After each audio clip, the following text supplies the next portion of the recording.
Bismillahirrahmanirrahim. Assalamu alaikum, students. Welcome back. I welcome all of you to my YouTube channel. From today, we are going to start our lectures on romantic poetry that are of second semester. So, we are going to discuss the first topic today, that is Introduction to Romantic Age. लेकिन इससे पहले हम discuss करेंगे, in short हम discuss करेंगे कि romantic poetry क्या होती है। जी, रोमांटिक पोइट्री एम्फेसाइज करती है, जोर देती है इमोशंस पर, इमेजिनेशन पर जोर देती है, यानी तख़य्युल पर जोर देती है, और नेचर पर जोर देती है। इसमें जो इंडिविजुअल और जो पर्सनल एक्सपीरियंस होता है उस पर फोकस होता है, और फिर जो इमोशनल रेस्पॉन्स होता है उसको भी देखा जाता है। इसमें हम क्या करते हैं, रोमांटिक पोइट्री जो है इसमें हम देखते हैं कि एक्सप्लोर किया जाता है। किसको एक्सप्लोर किया जाता है? पोइट एक्सप्लोर करते हैं थीम्स ऑफ ब्यूटी, ठीक है, और जो ह्यूमन कंडीशन है उसको। और जो रोमांटिक पोइट्स हैं, जैसे कि वर्ड्सवर्थ, कॉलरिज और बायरन, इन्होंने लिरिकल लैंग्वेज को यूज़ किया है, और जो बड़ी क्लियर किस्म की जो इमेजरी है, जो इमेजेस हैं, उनके थ्रू अपने जो आइडियाज़ हैं उनको एक्सप्रेस किया है। तो ये तो था कि रोमांटिक पोइट्री जो है वो क्या होती है, उसमें क्या होता है। अब हम एक और टर्म डिस्कस करेंगे, फिर इसके बाद हम अपने मेन टॉपिक की तरफ आएंगे कि रोमांटिक्स क्या होते हैं। रोमांटिक्स जो थे, Romantics were artists, writers and thinkers. ये आर्टिस्ट थे, थिंकर्स थे, राइटर्स थे, who valued emotion, imagination and individualism. जो तीन चीज़ों को बड़ा प्रीफर करते थे, जैसे कि जिनमें एक इमोशन, जज्बात हैं, इमेजिनेशन, तखय्युलात हैं, एंड इंडिविजुअलिज्म और इनफरादियत है। और ये ब्यूटी ऑफ नेचर को लाइक करते थे, और जो इमेजिनेशन की पावर है उसको, पर्सनल एक्सपीरियंस को। तो रोमांटिक्स जो थे, इन्होंने बड़ा इन्फ्लुएंस किया, किसको किया? लिटरेचर को किया, आर्ट को किया, म्यूजिक को किया, ठीक है, और कल्चरल एक्सप्रेशन को किया 18th और 19th सेंचुरी में। सो ये दो टर्म्स हमने डिस्कस किए हैं कि रोमांटिक पोइट्री क्या होती है और रोमांटिक्स जो हैं ये कौन थे। अब हम अपने मेन टॉपिक की तरफ आते हैं, that is introduction to romantic age. सबसे पहले हम इसका इंट्रोडक्शन देखेंगे। The Romantic Age was a remarkable period in English literature. English literature का एक remarkable period है जिसको हम romantic age कहते हैं, that began around 1798. 1798 में ये age start हुई and lasted until the early 1830s। और जो इब्तदाई 1830 का दौर था, तब तक ये रोमांटिक एज जो है ये रही। It was a time when writers turned away from the strict rules. जो राइटर्स थे वो जो स्ट्रिक्ट रूल्स थे, लॉजिक्स थी, यानी जो दलाइल थे प्रीवियस ईरा के, उससे हट गए, एंड इंस्टेड सेलिब्रेटेड इमोशन। इन्होंने इमोशन, जज्बात पर जोर दिया, इमेजिनेशन, तखयलात पर, एंड ब्यूटी ऑफ नेचर पर। The romantic age was influence, romantic age असर में थी, यानी मुतासर थी, by important historical events. Historical events से, like French revolution. French revolution एक इनकलाब था जो कि फ्रांस में आया था 1789 में। ये अपर क्लास के लोगों के खिलाफ था, ठीक है, और इसका मकसद ये था कि इक्वेलिटी लेकर आया जाए सोसाइटी में। एंड इंडस्ट्रियल रेवोल्यूशन, ये वो रेवोल्यूशन था जो चेंज लेके आ रहा था, टेक्नोलॉजिकल चेंज, ठीक है, एडवांसमेंट थी, हर चीज़ चेंज हो रही थी। तो ये वो दौर था जिसमें फ्रेंच रेवोल्यूशन और इंडस्ट्रियल रेवोल्यूशन जो है, इससे ये एज जो है ये मुतासर हुई, romantic age, which brought huge change to society. माशरे में बड़ी तब्दीलियां आईं। Writers and poets of this time, इस दौर के जो राइटर्स और पोइट्स थे, believed that feelings and creativity, के जो जज्बात हैं और जो क्रिएटिविटी है, were more important than reason alone. वो दलाइल और अकल से ज्यादा बेहतर है। They often wrote about wonders of the natural world. वो नेचर की दुनिया की जो हैरत अंगेज बातें हैं उनके बारे में लिखते थे। द पावर ऑफ ड्रीम्स, ख्वाबों की ताकत के बारे में, and importance of individual freedom, और इनफरादी आज़ादी के बारे में। This period gave rise to some of the most famous poets in English literature. इस दौर ने बड़े बड़े जो फेमस पोएट्स थे उनको पैदा किया, such as William Wordsworth, Samuel Taylor Coleridge, जिसको हम एस.टी. कॉलरिज भी कहते हैं, Lord Byron, and P B Shelley and John Keats. ये वो पोएट्स थे जो रोमांटिक एज में आए, हमारे सामने पैदा हुए। Their works are known for their deep emotion. इनका काम है इन सब का, वो गहरे जज्बात की वजह से, love for nature and simple heart fit language, simple language की वजह से वो जाना जाता है। The romantic as remains important. Romantic as आज भी इम्पोर्टेंट है, ठीक है, बिकॉज इट हेल्प पीपल, क्योंकि इसने लोगों की हेल्प की है। See the world in a new, के लोग नए नए तरीके से, नए एंगल से दुनिया को देखें, एंड मोर इमेजिनेटिव वे, और ज्यादा तखयल से दुनिया को देखें। तो हम रोमांटिक एज की जो मेन जो करेक्टरिस्टिक्स हैं उसको हम थोड़ा सा देखेंगे। Focus on emotion and imagination. One of the biggest things about romantic age was its love for feelings. Feelings से बड़ी मोहब्बत थी इनको।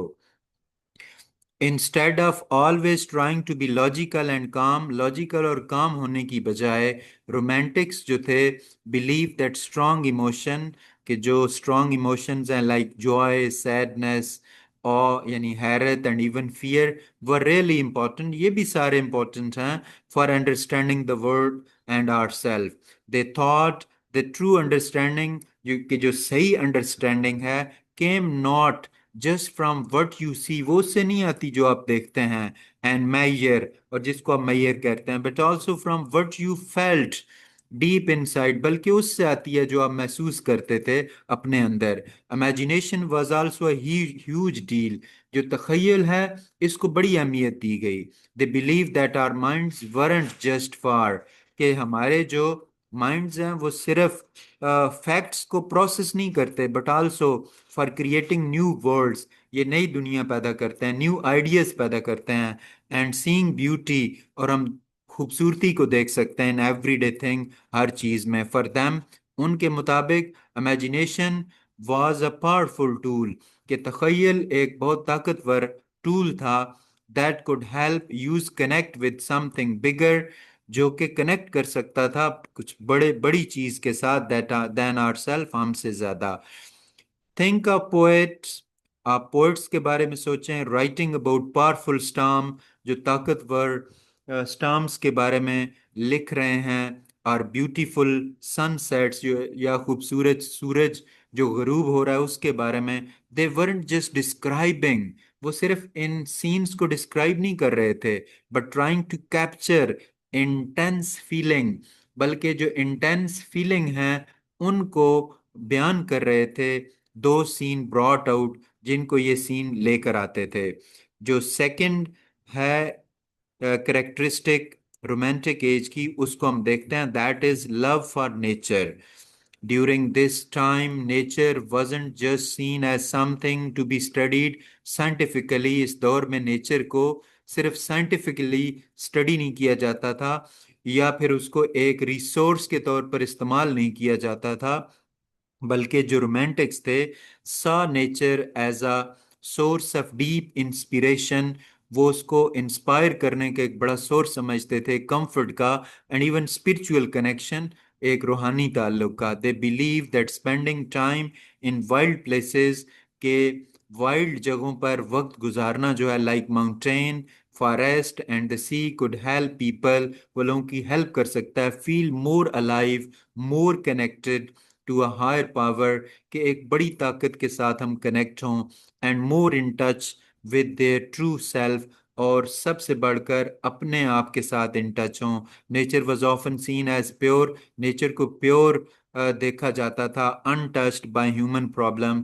अ प्लेस, एक ऐसी जगह वेयर पीपल कुड एस्केप, जहाँ लोग जा सकते थे, फरार होकर जा सकते थे। कहाँ से? The busy and dirty cities, busy और गंदे शहरों से। Many poems and paintings from this era, इस दौर की बहुत सारी पोएम्स और पेंटिंग शो करती हैं वास्ट ड्रामेटिक लैंडस्केप, एक ड्रामाई कुदरती मंजर को, trying to capture the feeling of awe, जिसमें हैरत की बातें हैं, दैट नेचर इंस्पायर्ड, जो कि नेचर हमें देती है। तो हम थर्ड करेक्टरिस्टिक देखते हैं, एम्फेसिस ऑन द इंडिविजुअल, के जो रोमांटिक एज थी ये इंडिविजुअलिज्म पर यानी इनफरादियत पर बहुत जोर देती थी। Before the romantic as society often put a lot of importance on group, इससे पहले, रोमांटिक एज से पहले, प्रेफरेंस ग्रुप्स को दी जाती थी, सोशल क्लासेस को, एंड फॉलोइंग एस्टेब्लिश रूल्स, और जो पहले से बने हुए कवानीन थे उनको। बट रोमांटिक्स रियली चैंपियन, लेकिन जो रोमांटिक्स थे इन्होंने जोर दिया द इंडिविजुअल, इनफरादी इनफरादियत को। दे believe that every person was unique, कि हर बंदा एक यूनिक है, स्पेशल है, with his own thoughts, feelings and experiences that were worth exploring. और वो जो जज्बात हैं, एहसासात हैं, तखयलात हैं, वो इतने अहम हैं कि उनको एक्सप्लोर किया जाए। They were interested in the heroic individual, वो दिलचस्पी रखते थे कि हीरोइक जो इंडिविजुअल है, हर बंदे में हीरोइक क्वालिटीज हैं। Someone who dare to be different, लोग डिफरेंट होते हैं, उनमें डिफरेंट होने की एबिलिटी है। To follow is own path, कि हर बंदा अपना रास्ता अख्तियार करता है अलग से, even if it meant going against what everyone else was doing. ये ऐसा भी हो सकता है कि ये रास्ता उन तमाम लोगों से हट के हो सकता है जो वो कर रहे होते हैं। दिस लेड टू स्टोरीज, इससे वो स्टोरीज हमारे सामने आई about lonely heroes, lonely heroes के बारे में, रेबल्स के बारे में, and people who felt a deep connection, जो बड़ा कनेक्शन फील करते थे to their inner self. This idea of valuing each person unique journey, हर बंदे की जो एक अलग जर्नी थी उसके सेल्फ को इम्पोर्टेंस देना, वॉज क्वाइट रेवोल्यूशनरी, ये बड़ा इनकलाबी था एट दैट टाइम, उस वक्त। तो हम फोर्थ करेक्टरिस्टिक जो है रोमांटिक एज की देखते हैं, that is last characteristic, that is super natural, यानी माफोकल फितरत और मिस्टीरियस और पुरस्रार होना। While they love nature, romantic जो थे ये नेचर से मोहब्बत करते थे। Romantics also had a fascination, ये मोहब्बत करते थे, इनकी दिलकशी थी किसके साथ? विद थिंग्स, उन चीजों के साथ, दैट वर मिस्टीरियस, जो पुरस्रार भी थी, सुपर नेचुरल थी, and even a bit scary, और कुछ डरावनी भी थी। दे वर इंटरेस्टेड इन लेजेंड्स, वो लेजेंड्स में दिलचस्पी रखते थे, यानी पुराने हीरोज में, फॉकलोर, लोक दास्तानों में, ड्रीम्स में, एंड द डार्कर साइड्स, और तारीक पहलुओं में, ऑफ ह्यूमन एक्सपीरियंस, इंसानी तजर्बात के। This wasn't just about being scared, ये सिर्फ डर के बारे में नहीं था, इट वॉज अबाउट एक्सप्लोरिंग, ये एक्सप्लोर करने के बारे में था, the unknown and the things unknown, और उन चीज़ों के बारे में that couldn't be easily explain by logic, जिनको अकल और दलाइल बयान नहीं कर सकते। They often delved into themes of ghost, ये बदरूहों के थीम्स के बारे में लिखते। एंशंट कर्सेस, पुरानी जो कर्सेस थी उनके बारे में, and the power of subconscious mind, और इंसानी दिमाग के हिस्सों के बारे में।